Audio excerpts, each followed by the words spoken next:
Investigations continue this afternoon into a confrontation between a nurse and a police officer.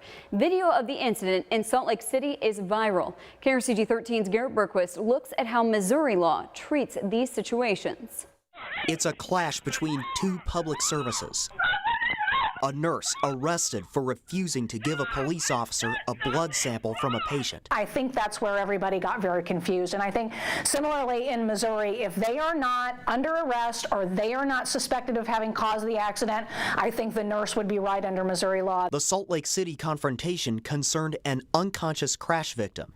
The officer had no search warrant and the victim was not under arrest. Jane Drummond is a legal counsel for the Missouri Hospital Association. She says Missouri law lets police get a blood sample without a warrant if you're suspected of killing someone in a drunk driving crash.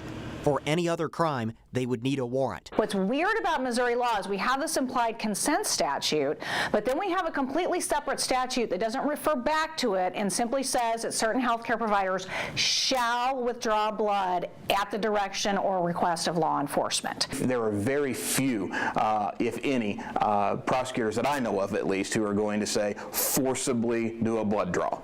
There's going to be some other way of working with that, and that typically does not result in an altercation, if you will. MU Law Enforcement Training Institute instructor Adam Duncan says if medical privacy questions come up, officers should consult with their supervisors and the hospital bosses. They need to ask themselves the question, and I recommend this for any sort of high-stress decision-making, ask themselves the question, what's important now? Drummond and Duncan both say police departments and hospitals should discuss their policies ahead of time to prevent these arguments.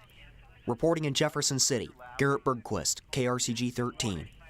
The Salt Lake City PD says it has suspended 2 people, including the officer in the video. University of Utah Hospital now forbids police officers from directly contacting nursing staff.